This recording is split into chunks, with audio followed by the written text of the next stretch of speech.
So it's looking like Donald Trump is about to throw Pete Hegseth under the bus for this whole Venezuelan boat strike.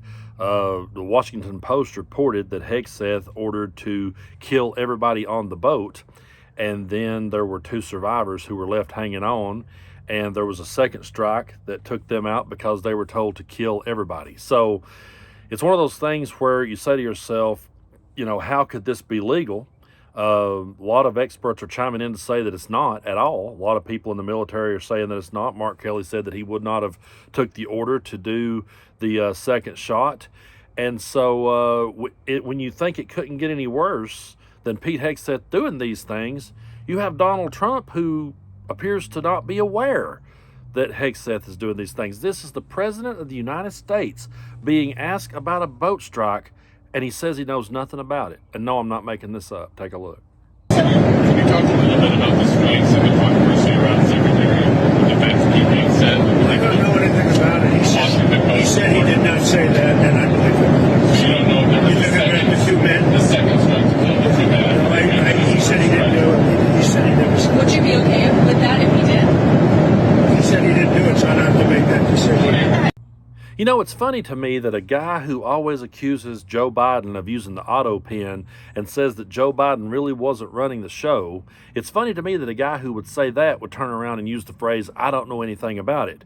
But this could very well be Trump throwing Hegseth under the bus so that when everything hits the fan, Trump can say, well, I didn't know anything about it. But I don't think that is the right way to get out of this one. Do you? Does it make any sense that a president of the United States would say, I didn't know about that? And can you imagine if a Democratic president like Joe Biden or Barack Obama had ever said, well, I don't know what my Secretary of Defense was doing. I have no idea. I don't know anything about that.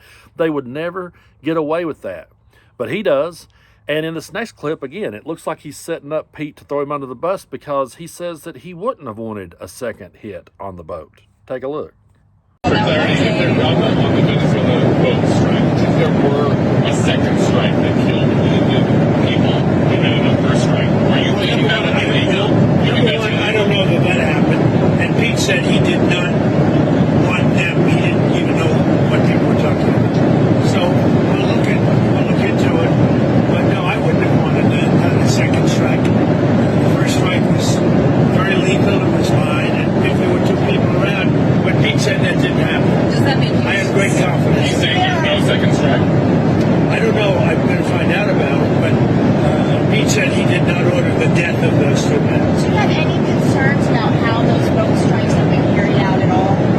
Very little, because you can see the boats, you can see the drugs in the boats, and each boat is responsible for killing 25,000 Americans. So, and they're doing an amazing job. And we're getting, you just look at the numbers, the amount of drugs coming into our country by sea is infinitesimal compared to what it was just a few months ago. So I really believe that one of 2 things has happened here. Either A, Trump doesn't know what's going on, or B, he did know what was going on, but now that everything is hitting the fan, he's trying to distance himself from it. And it's crazy to me that we live in a world where I guarantee you he could come out and throw Hegseth under the bus and say I had nothing to do with it, and MAGA would just roll with that. Do not be shocked if you hear Trump say that it's Joe Biden's fault. Do not be shocked if he calls Pete Hegseth a Biden appointee. I would not be stunned, and I would not be stunned that his followers wouldn't jump through those hoops, because those are the kind of people they are. So while he sits back and tells everybody, oh, I'm trying to keep drugs out of the country, and we're going to kill people bringing drugs into the country, he pardons the Honduran president who was smuggling cocaine into this country and was sentenced to 45 years in prison. But when he was asked about it, he didn't know who they was talking about. And get a load of the reason why he said that he pardoned the guy. Take a look. Mr. Henry is so clear how you want to keep drugs out of the U.S. Can you explain more about why you can pardon a notorious drug trafficker?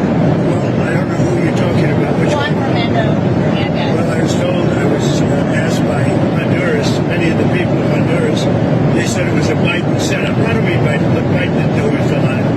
But it was the people that surround the Resolute desk, surround Biden when he was there, which was about very little time. And the people of Honduras really thought he was set up, and it was a terrible thing. He was the president of the country, and they basically said he was a drug dealer because he was the president of the country. And they said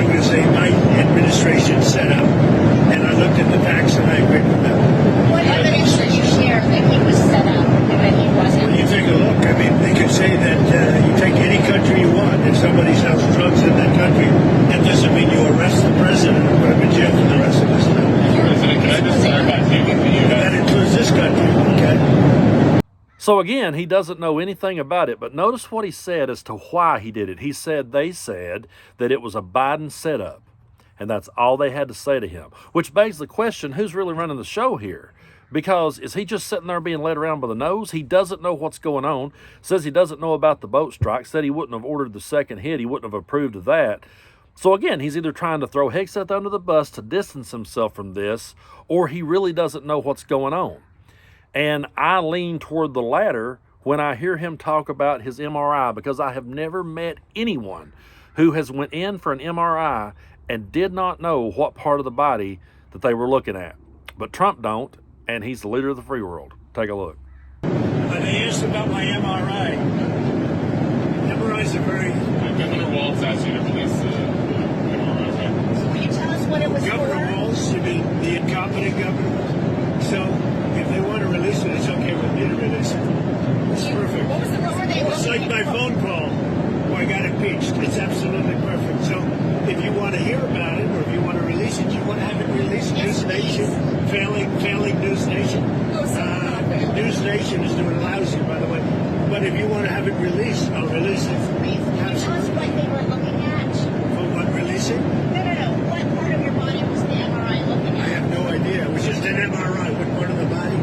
It wasn't the brain, because I took a cognitive test and I aced it. I got a perfect mark, which you would be incapable of doing. Goodbye, everybody. You too. Thank you, Mr.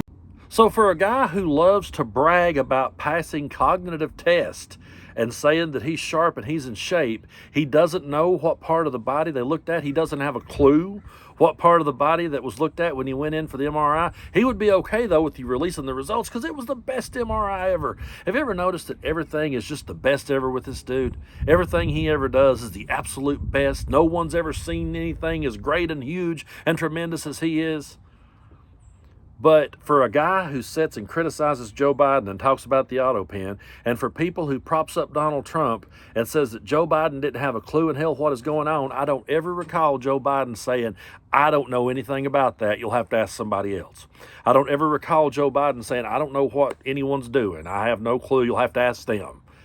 We never heard him say that, and I never heard Joe Biden say that he was going in for an MRI but had no clue what they were going to look at, but it was the greatest and it was the best ever. You know, I could go off on a whole nother video about this, but I just miss having that laid-back, easygoing president that wasn't tweeting like a madman and then standing there answering questions like that. I miss the hell out of Joe Biden. I really do. I don't miss the idiots around here that just constantly ran him in the ground and wouldn't stop talking about him and blamed him for every problem. But I can tell you this much, 20 years from now, they're still going to be blaming Joe Biden. They love to say his name. They have blame Biden syndrome, and we need to call it out as that. So they'll be blaming him for years to come. He will be the blame of every single thing. And I won't be shocked if he doesn't throw Hegseth under the bus and say he was a Biden appointee, and there'll be people on TikTok defending it. Well, he was really. I mean, that's who Biden wanted behind closed doors. Oh, we have a president who don't know what's going on, a president who's being led around by the nose. I'm becoming more and more convinced that the people behind Project 2025, and I really said this all along, they're just trying to get him over the hump so they can push their radical, racist, right-wing agenda out into the world, their white supremacist agenda out into the world. They needed a cult of personality to get over the finish line, because let's face it, Stephen Miller sure as hell couldn't do that, and neither could J.D. Vance. Peter Thiel, none of those people had the personality to connect with people. For whatever reason, Donald Trump does. I'll be an old man scratching my head wondering how the hell anybody could fall for his bullshit, but a whole lot of people have. And he can stand there and say, I don't know anything about it. And they never go back in their minds and check themselves and go, wait a minute, we would have called out Joe Biden for that. Or wait a minute, we accused Joe Biden of not knowing what's going on. So maybe we need to hold this guy to the same standard. They'll never hold Donald Trump to that standard, because if they did, they'd have to hold themselves to that standard. And they don't have the backbone to do that. And I know I say this a lot, but that's the type of people we're up against.